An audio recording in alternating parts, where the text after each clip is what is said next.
Bienvenidos a un nuevo episodio de nuestro podcast La Hora del Café, donde hablamos de temas que te inspiran a ser la mejor versión de ti mismo. Así que sírvete una taza de café, encuentra un lugar cómodo y comencemos a crecer juntos en La Hora del Café. Este podcast es una producción de Proyecto Patria México. Hoy hablaremos de los cultos a los muertos en México. Maestra, ¿me podría decir cómo es que nacen los cultos en México? Bueno, estos se originaron en la época prehispánica. Los pueblos indígenas tenían un especial celebración en el Día de Muertos, que son el día 1 y el día 2, aunque también usaban el día 31 para recibir a los abrojos. Les llamaban abrojos a los niños que no nacieron. El día 30 recibían a los que habían muerto por accidente. El día 1 a los niños y el día 2 a los adultos. ¿Y cómo es que surge esta mezcla de tradiciones? Cuando los españoles llegaron, admiraron mucho porque ponían unas ofrendas muy hermosas, que eran de 7 niveles. Ok. Y en cada nivel tenían que poner algo. Ponían alimentos. Entre los alimentos que ponían, pues eran lo que ellos acostumbraban comer, como eran tamales, guajolote, tortillas, y las tortillas tenían un ritual especial para elaborarse. Bendecían la masa con cruces y con colores, y en el comal ponían un monito que representaba que iba a ser para los difuntos. ¿Un monito? Un monito, lo cocían, y ya después de que estaba cocido el monito, entonces hacían las tortillas que ellos le llamaban tortillas sagradas, porque iban a ser para alimentar a sus muertos, porque ellos tenían la idea de que sus muertos regresaban año tras año a convivir con los vivos. Okay. Mediante esa ofrenda en la que no debía faltar nunca, las flores de cempasúchil, el agua, la sal y la luz.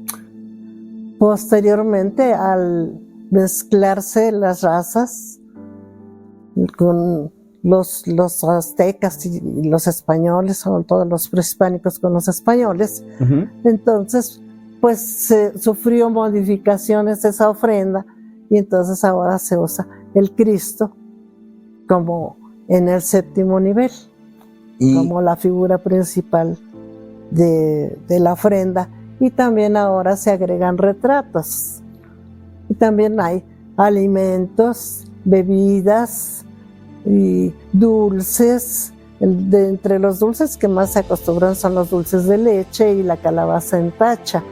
¿Qué es eso? La calabaza en tacha es una calabaza que se elabora en un horno. Se le saca parte de su contenido de pulpa, se le mete piloncillo y canela. Qué rico. Y se mete al horno. Okay. Y ya una vez horneada, entonces ya se convierte en la calabaza en tacha. Y ese era un dulce que no faltaba en las ofrendas, porque era también para los niños. Ok. ¿Y qué representaban estos 7 niveles? Los 7 cielos. Los 7 cielos. Entonces, se podría decir que antes tenían la tradición prehispánica.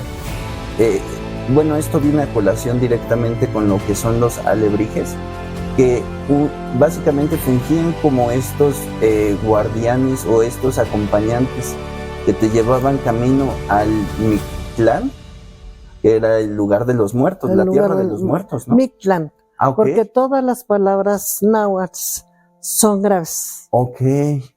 Entonces, los alebrijes eran esos guardianes. Los alebrijes en realidad no están muy muy identificados con las ofrendas. Ok. Esa es una especie de leyenda. ¿Podríamos decir que derivó de aquel culto? De aquel culto, sí. Muy bien. Entonces, ¿cómo es que los españoles en el momento de la conquista adaptaron esos cultos, esos ritos que tenían los propios prehispánicos en la religión? Pero no, la religión se mezcló. Okay. Se mezcló con los rituales de los indígenas. Uh-huh. Y hubo muchos cambios, porque pues recordarás que todos los templos que tenían los prehispánicos los destruyeron los españoles. Uh-huh. Y ahí edificaron sus iglesias. Como el templo de Cholula en Puebla, ¿no? En Cholula, pues la Catedral de México, por ejemplo. Uh-huh. Ahí está ahora el centro histórico, en donde se encontraron cantidad de restos de muchas calaveras, claro, formadas porque pues ellos allí guardaban a sus muertos, ¿no? En el lugar en donde los guardaban. Y ya después, como ellos pusieron sus templos, derribaron todo, uh-huh, todo quedó sepultado. Claro. Pues es el caso de la pirámide de Cholula, ¿no? Que básicamente la enterraron. Y también la del centro de... La de la Catedral Metropolitana. Ok, pues de hecho... y de muchos otros lugares. Claro. Y ahora, por ejemplo, los prehispánicos básicamente tenían ritos que tenían que ver con, pues, las ofrendas, ¿no? En este caso ellos respetaban mucho la muerte. Y para ellos era un honor, por eso la mayoría eran guerreros, uh-huh, porque era un honor morir como guerrero, okay, o como gente valiente. Las mujeres que morían durante el parto se iban al Mictlán directas, porque habían sufrido mucho para llegar, eran unas guerreras. Ok. Y por ejemplo, ¿cómo es que hoy sobreviven estas tradiciones sin ya tener el elemento de los rituales o de los sacrificios humanos? Pues se intercambiaron. El pan de muerto tiene su origen en los rituales. Ajá. Porque en parte de la historia dice que cuando los españoles pues trataron a toda costa de quitarles todas sus costumbres y su religión y todo, entonces hicieron los templos y trajeron a los santos y todo, pero los indígenas metían dentro del santo los ídolos de sus dioses, okay, para que cuando ellos fueron a la iglesia iban a ver realmente no al santo que estaba representado, sino iban a ver a sus dioses que sabían ellos que estaban escondidos dentro del santo. Wow. Y como ya no les permitieron hacer los sacrificios humanos, que para ellos era como la hostia para nosotros, ¿no? Uh-huh. Era un alimento sagrado, uh-huh, el que tomaban cuando sacrificaban a un ser humano, uh-huh, y ellos se purificaban comiendo eso. Entonces, como ya no lo pudieron hacer, entonces empezaron a hacer pan. Y al pan lo adornaron con huesos, con pedacitos que simulan huesitos, para, uh-huh, por medio de ese pan pensar que estaban ellos comulgando. Uh-huh. Al tomar los huesitos se imaginaban que pues era el cuerpo humano que habían sacrificado, que lo podían seguir haciendo. Ok, y es por eso que el pan de muerto tiene, digamos, al centro un pedazo más grande, sí, como que sería el cráneo, que representaba el cráneo, y los demás adornitos son los huesos. Ok, entonces podemos decir que la fusión que hubo entre culturas, sí, no fue una fusión. Exactamente. Y no solamente fue en el plan gastronómico, sino que también en todos los aspectos. En todos, ¿no? O sea, podemos hablar de religión, podemos hablar de cultura podemos hablar de gastronomía y de tradiciones, vaya, de cultos, ¿no? Claro. Pero, y este culto, pues, es de los que más se han conservado. Ok. Y cada región tiene cosas especiales que hacen. Hay lugares en los que hacen tamales como las tortillas que le platicaba, que hacen especiales, ¿no? También hacen tamales y atole y mole y carne especial para ofrecérsela en ese día, porque ellos están seguros de que todos los muertos vienen a convivir con nosotros en esos días. Correcto. Podríamos, por poner un ejemplo, hablar de Pátzcuaro, Michoacán. Pátzcuaro es uno de los representativos más importantes de nuestra república, porque allí se hace en la noche. En algunos lugares, Pátzcuaro y Mixquic en la Ciudad de México son los dos lugares en donde se hace la velada, dijéramos, en que van al panteón, pero ellos llevan los alimentos, los llevan al panteón, las bebidas que les gustaban a sus muertos, y toda la noche prenden una fogata, además de los cirios, que es la luz que les ofrendan a sus muertos. Y es muy conocida mundialmente esa celebración en Pátzcuaro, porque es muy bonita, porque todo el pueblo se llena de luz esa noche. Sí, vaya, Pátzcuaro es como una islita, ¿no? Es una islita que es Janitzio, la isla se llama Janitzio. Okay. Y el pueblo es Pátzcuaro. Ok. Entonces, bueno, usted pertenece al Estado de México. ¿Mixquic? No, usted pertenece al Estado de México. Yo nací aquí en el Estado de México. ¿Cómo es que aquí en el Estado de México tienen su celebración? ¿Cómo es que tienen sus ritos? Nuestra celebración ya es como muy modernizada. Ponemos nuestras ofrendas no de 7 niveles, porque solamente, por ejemplo, en la universidad sí la hacen muy bien, con los 7 niveles.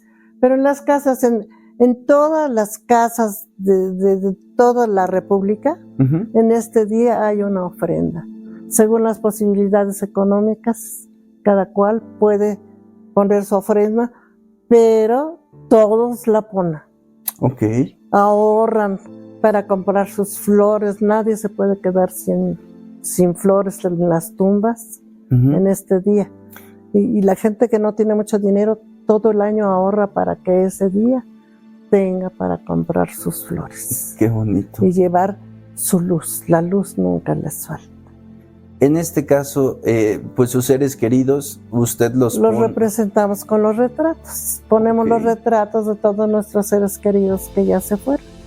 Muy bien. Que son los mismos que nos van a acompañar a compartir los alimentos que ponemos en la ofrenda. Claro. Y generalmente, pues, algún gusto que tenía uno de nuestros familiares muy querido, pues lo ponemos para que lo disfrute.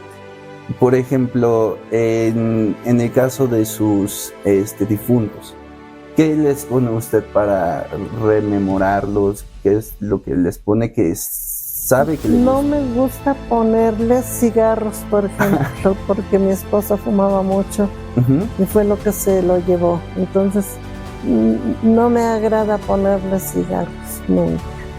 Le pondría, no sé, pongo un alimento que a él le gustaba. En este caso, las patitas de puerco infierno me gustaban mucho. Muy bien.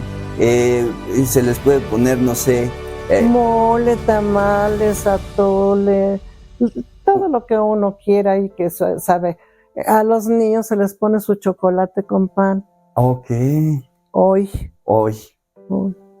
Y por ejemplo, ¿qué papel juega en este caso? Si bien todo el año les podemos llevar rosas, flores, ¿por qué en específico les ponemos hoy el cempasúchil? Porque es la flor clásica mexicana. ¿Solamente se da aquí en México? No, yo supongo que ya ahora se da hasta en Japón, ya la tienen. Wow. pero es nativa de aquí y le llamaban la rosa mexicana. La rosa mexicana. La rosa mexicana. Y Ujú. cuenta la leyenda Ujú. que había un guerrero muy valiente que estaba enamorado de Xochitl, Ok. una chica. Xochitl quiere decir flor. Flor. Entonces el guerrero se fue a la guerra y se murió. Y entonces Xochitl se quedó triste, muy triste, casi moribunda, y le pedía al dios Tonatiuh que se la llevara para que se reuniera con su guerrero.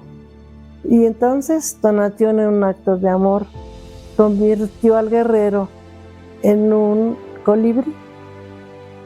Y para juntarlos, sembró la flor de cempasúchil. Ah, ok. Y entonces el colibrí es muy aficionado a chupar el néctar de la flor de cempasúchil. Y es que dice que es cuando se juntan los enamorados. Qué bonito. Y por ahí alguna vez leí el cuento o la leyenda maya de precisamente el colibrí, que decía que cuando los dioses mayas crearon el mundo, le encontraron a cada animal, a cada flor y a cada persona una misión, una tarea que hacer. Pero entonces pues se dieron cuenta de que no habían contemplado un animalito que precisamente viniera a darnos los mensajes de nuestros difuntos. Y entonces en una piedrita de jade tallaron una flecha y después con el suspiro de vida pues le dieron vida, y así es como crea el colibrí.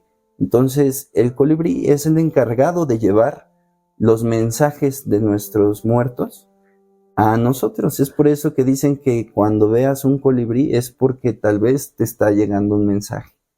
¿Usted qué opina de esta? Sí, hay muchas leyendas y en cada región tienen la suya, pero el colibrí está muy, muy relacionado con el amor. El amor. Sí. O sea que podríamos decir que a pesar de la muerte, el amor trasciende. Pues como es la realidad, Uh-huh. se va nuestro cascarón, Okay. pero nuestro espíritu, toda nuestra esencia se queda. Uh-huh. No sabemos exactamente en dónde. Yo la siento, por ejemplo, la de mi esposo, la siento conmigo, la de mi hijo que se me fue, mis 2 hijos.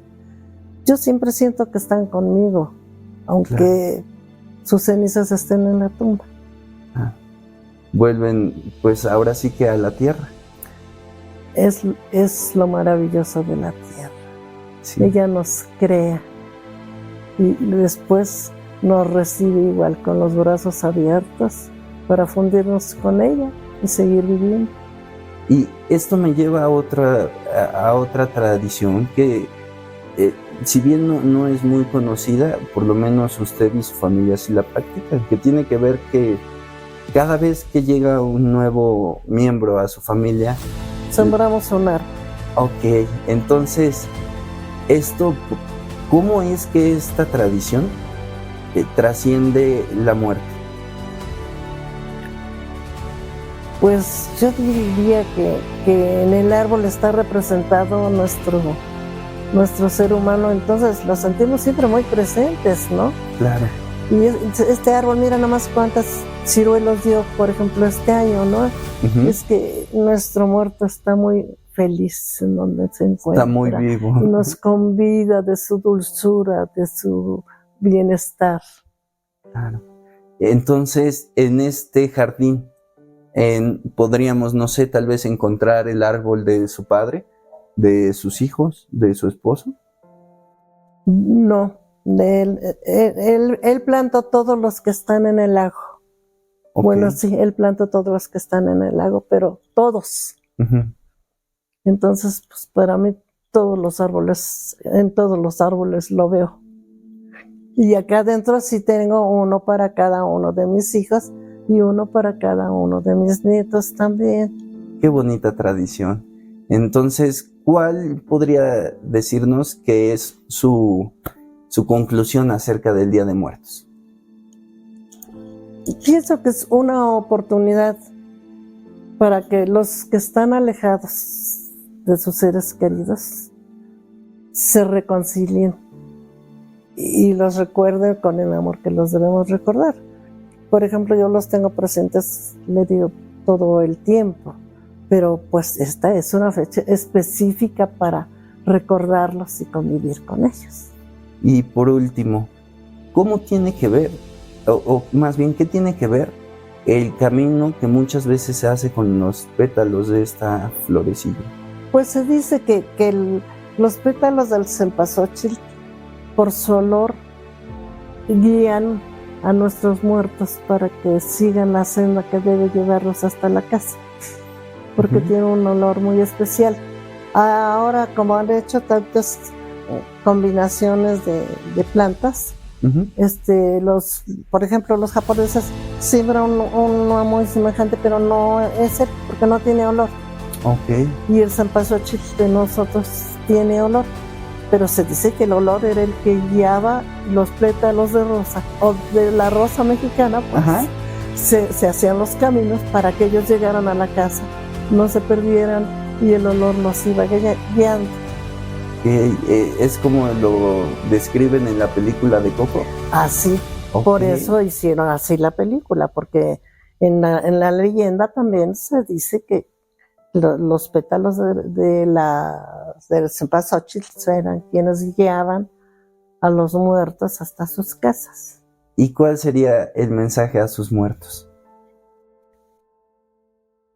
Que no están muertos, están aquí con nosotros, que seguimos amándolos como si estuvieran aquí.